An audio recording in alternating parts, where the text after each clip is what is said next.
I'm sure most people have eaten Tyson Foods chicken at some point, but would you want to invest in the company, especially right now, given how they have dropped quite a bit in 2020? Stick around to find out.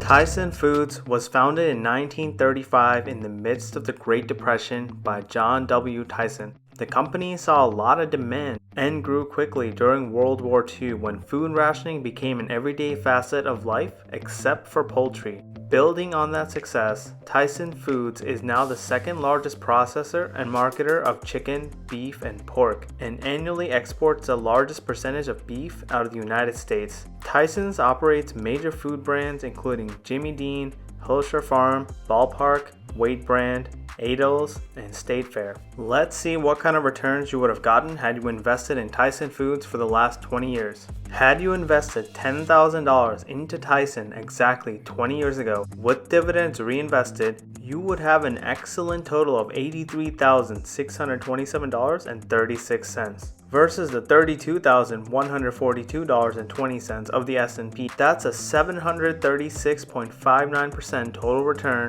beating the return of the S&P's 221.41% by a wide margin, which comes out to an average annual return of 11.20% versus a 6.01% of the S&P in the same time frame. If you're enjoying the content, don't forget to hit that like button and subscribe to the channel.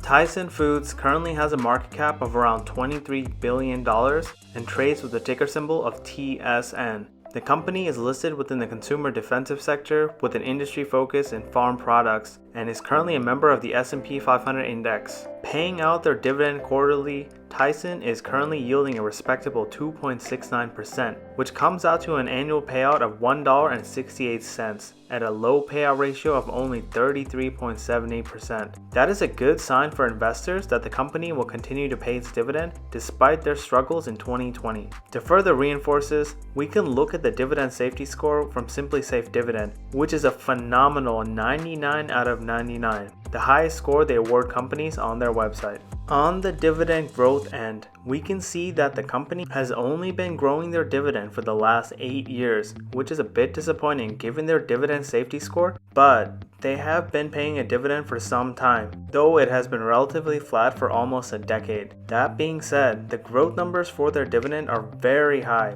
with a 10-year CAGR or compound annual growth rate of 25.52%. That number goes up when looking at the 5-year CAGR, which stands at 36.59%, 3-year CAGR at 31.78%, and finally slowing down a bit, the 1-year CAGR is still a double-digit 12%. Though these numbers might be unsustainable every year, with the low payout ratio, I expect this to continue climbing higher, but should eventually become more linear. Tyson Foods is a good fit for a dividend portfolio, especially when looking at their dividend information and safety score. Tyson Foods' fiscal year runs from October through September each year, so they are coming up on the end of the fiscal year 2020 pretty soon. But since we don't have the full numbers, we will look at the fiscal year 2019. In fiscal year 2019, they generated approximately $42.4 billion in revenue. When looking back the past few years, we can see that after an abysmal 2016 in which revenue dropped nearly 11%, Tyson has seen a steady increase ever since, averaging around a 4.5% rise for the last 3 fiscal years. Let's see how they break down their revenue.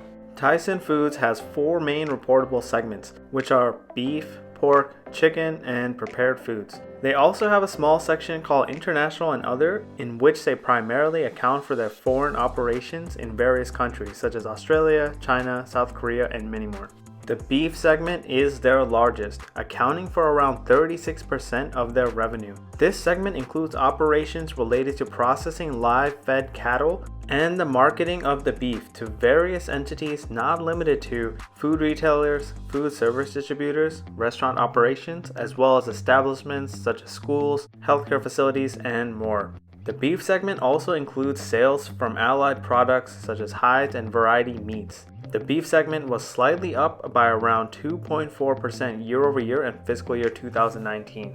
Next is the chicken segment, which made up roughly 31% of revenue. This segment deals with the domestic operations related to raising and processing live chicken. Tyson's value-added chicken products primarily include breaded chicken strips, nuggets, patties, and other ready-to-fix or fully cooked chicken parts. The chicken segment was significantly up around 19.7% year over year in fiscal year 2019. Prepared foods is their third largest segment by revenue, accounting for approximately 20% of overall revenue. This segment's operations are related to manufacturing and marketing frozen and refrigerated food products, as well as the logistics involved in moving said products throughout their supply chain. This segment includes brands such as Jimmy Dean, Hillshire Farm, Ballpark, Wright, State Fair, and primarily includes ready-to-eat type of foods. The prepared food segments dropped 8.3% year over year in fiscal year 2019 and was the only segment to decline.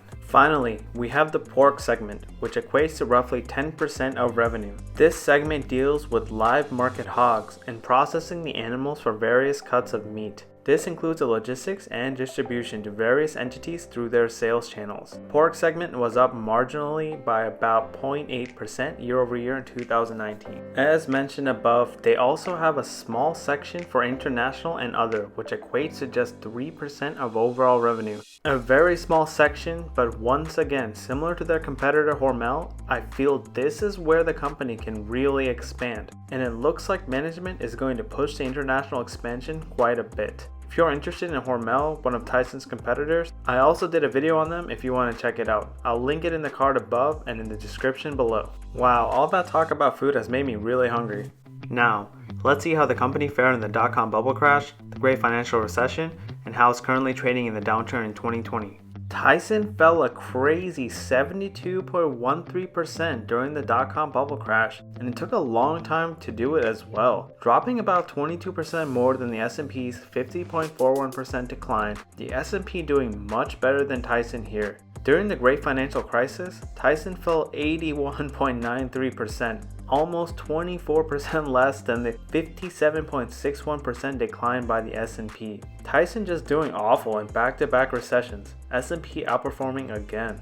During the downturn in 2020, Tyson did not fare much better. Tyson fell 54.84% compared to the S&P's 35.59% decline, and has been trailing the overall market ever since. Very surprising numbers to me, especially given how they have outperformed the overall market in the last 20 years, but have had abysmal numbers during recessions. Definitely a red flag for me. Headquartered in Springdale, Arkansas, with around 141,000 full-time employees, Tyson Foods is currently led by Noel White. White has been with Tyson for over 37 years, but is soon being replaced by Dean Banks in October. A very short stint at the CEO position, less than 1 year. This has been a long-standing problem with Tyson Foods, with their many CEOs over the past few decades. Their most successful in that time frame is arguably Donnie Smith, who was CEO from November 2009 to 2016. During the time that Smith was leading the company, it rallied over 327%, and upon Smith's departure, he received a very nice exit bonus. Since that time, the company has seen 2, but soon to be 3 CEO changes, and is only up an abysmal 23% the last 4 years. The incoming CEO, Dean Banks, is their former technology executive and will lead an upper management team of 15 members, many of which are Tyson Foods veterans. Overall, from a management perspective, not the best look for Tyson, and gives me a lot less confidence in the company given that they don't seem to have a capable CEO to lead them, especially this year given the headwinds they face due to the global situation in 2020 going into 2021. Alright, let's see which institutions own the most Tyson Foods stock. With a 2.85% stake in the company, we have a newcomer in 5th place with Aristotle Capital. Next, with a 4.85% stake, we have State Street in 4th, 1 position lower than their typical 3rd position. In 3rd, we have BlackRock with a 7.41% stake, and coming in a surprise 2nd is Vanguard with a near double-digit 9.74% stake. Lastly, we have T. Rowe Price in 1st place with with a 10.92% stake, equaling nearly $1.9 billion in Tyson Foods stock. Looking at some risk factors when investing in Tyson's, especially now with the restaurant industry hurting, Tyson is struggling in that area big time due to less demand. Also, given how the company sources the meat, supply chain issues can also be a factor. Any disruptions or problems with the meat, for example, African swine fever, can drastically impact their supply of pork. On top of that, Tyson had a scare where a lot of workers got infected with the virus in 2020, forcing them to close some of their facilities and impacting their bottom line. Overall, the company is definitely facing headwinds and looks like it will continue to do so into early 2021.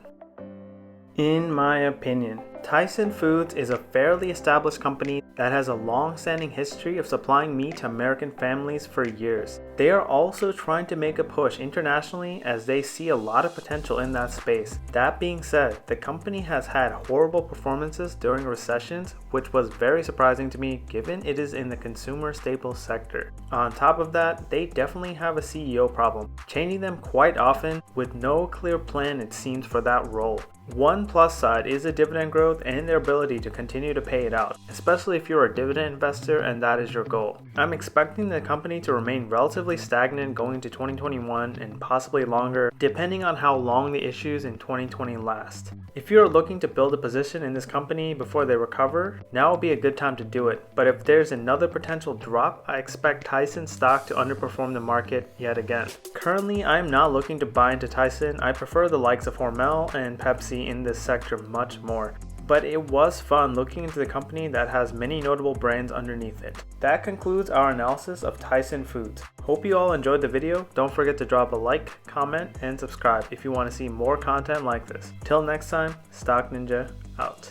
I am not a financial advisor, and this video is for educational purposes only. Please do your own research before buying or selling any stocks seen in this video.